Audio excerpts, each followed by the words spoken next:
The persistent contrails, which turned into these heavy plumes and cross-hatching, were actually the ones that were the intraflights that were moving around. But we had very few that flew over Mendocino County itself. So the commercial airline impact for our county is so small here, absolutely so small, that there wouldn't be the type of impact from seeing many persistent jet contrails from them. And they fly straight. They never loop. The jets around us look like racetracks sometimes, where they're going in an oval around the county, or they're going over the Pacific Ocean, over to Lake County, and back. So they're traveling across many counties in these circular patterns. And this was the first time I had the FAA representation to show this particular endeavor. Okay, this area here, right here, is Mendocino County, Sonoma County on one side, and Humboldt County on the other side. But this area here, you could see that the majority of the jet traffic in the green and the red is not covering and not going across our county. So it's mostly free of commercial air traffic. Now, the yellow here are what they call intraflights. And this is where they go in all directions. Now, there are no flights which leave Sacramento to the east of us that fly out over the Pacific. No commercial flights. So therefore, the intraflights go in this direction. They go towards Sacramento. They go in all directions. But you can see the big loop pattern here, which would give you, if they were leaving persistent jet contrails that persisted, then you would see these different loops. Other jet patterns loop around the county like this. So we started to see that from this map, we learned that intraflights couldn't possibly be commercial airlines because they'd be using so much fuel and they'd be off their schedule. And so because when you get on a flight, they say so much time and you go straight. You don't loop and loop and loop unless there's a weather problem at an airport or something. But this is way too far away for them to be looping into the San Francisco Bay Area, which is way down here. So, and these loops are way out of their range for being in any type of feeding pattern to San Francisco, Oakland, or San Jose. So this is when I first learned about intraflights, but this is also when I confirmed that there wasn't much air traffic over Mendocino County. So this made us unique in being able to look at the phenomenon of persistent jet contrails and know that when the jets were going in certain directions, it wouldn't be any type of commercial patterns. So that's why we knew that the big jets flying, and the big ones we really saw all of the time, many of them unmarked or not clearly marked, were a part of this interflight pattern that you can see on this map. Persistent jet contrails that persist and stay in the environment for up to 20 hours. This is like geoengineering. It means that you're artificially, man-made in some way, changing our environment. You're adding particulates, you're adding something to the atmosphere, and it's more deliberate than not, but what you can add is you can add particles and chemicals. Weather modification is geoengineering, making it rain somewhere where it normally wouldn't. So we have all of these things where we talk about geoengineering. The interesting part of geoengineering is that it's now being proposed as a way to put particulates in the atmosphere so that we can stop the direct sunlight from reaching the Earth. It means that they could add particles, iron particles to the ocean. That's another form of geoengineering.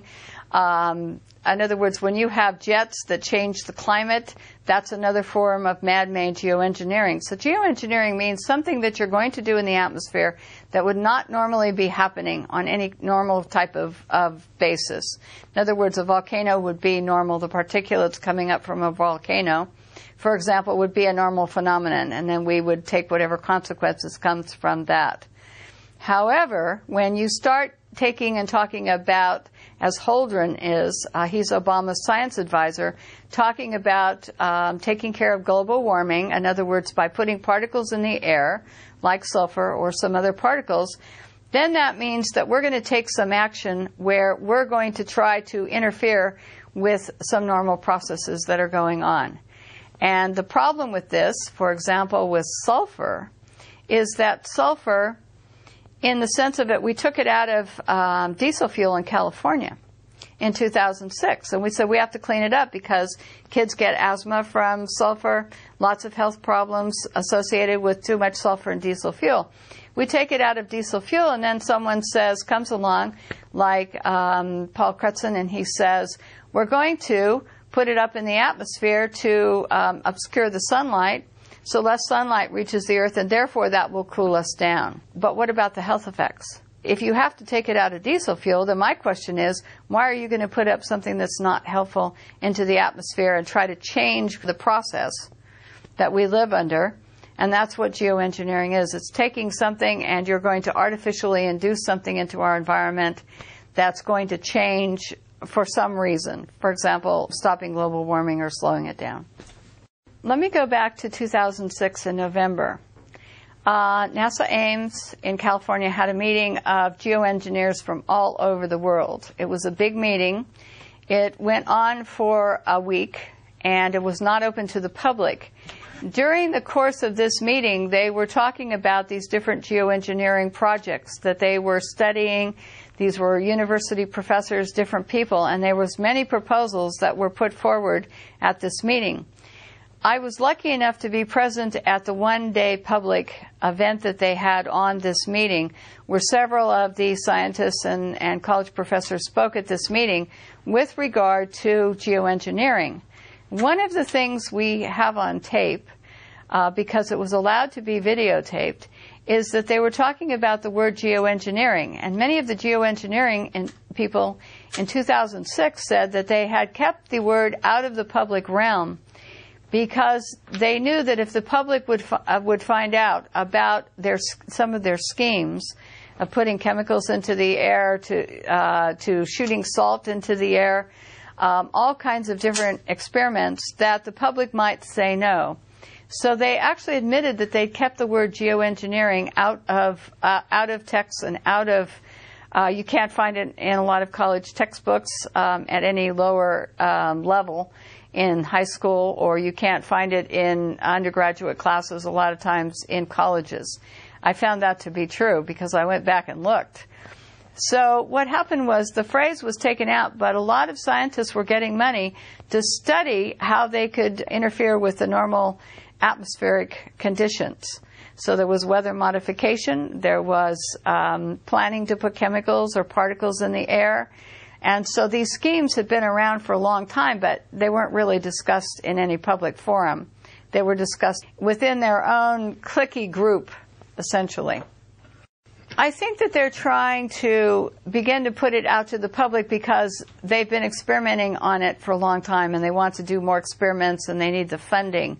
And one of the things that these geoengineers were talking about at their meeting that we heard is that they wanted to be able to take these programs forward, make them public so that they got more funding for experiments with these programs. This is the curiosity, though, is that they were talking about shooting up ocean water into the atmosphere, in other words, in salt particulates. And they knew from some experiments that salt particulates rain out quickly. Well, if you shoot salt particulates into clouds as a particulate to make it rain, when that cloud rains out over land, you're going to salt up your soils and make it unproductive for agriculture. You're going to salt up your drinking water sources. What they wanted to do was add other programs that they wanted to experiment on into the atmosphere to test their different hypotheses about their studies. And in this way, they would gain more university funding through the U.S. government, the Pentagon, whoever wanted to know, in other words, sponsor these studies. Private individuals could also contribute as well. So a whole culture had built up about how we can put things into the atmosphere to cool us down, and this is one of them. I went back and I knew from previous experience working within the California state government that all drinking water tests for every drinking water source in the state of California, now anything that's a winery, anything that's used for public consumption with so many people except for private wells, all drinking water sources, every district, every well, every producer of grapes who had a winery on his place and used well water, whatever it was, all had to test their water. and they have to do the tests that are required, hundreds of them, under the EPA. It occurred to me that if anything was being sprayed at any one time, if I could identify it, it might be showing up in drinking water tests. So there's a CD that's public. It's free of charge. Anyone can buy it. It's got about 18 million bytes of data on it. And you can go up and you can get one, or you can email the state. They'll send you one immediately within 3 or 4 days. And you can look at every drinking water test taken since 1972 in the state of California. I cannot tell you how many tests this amounts to, because every month, every week, they're taking tests all the time, all over the state, different utilities, different districts.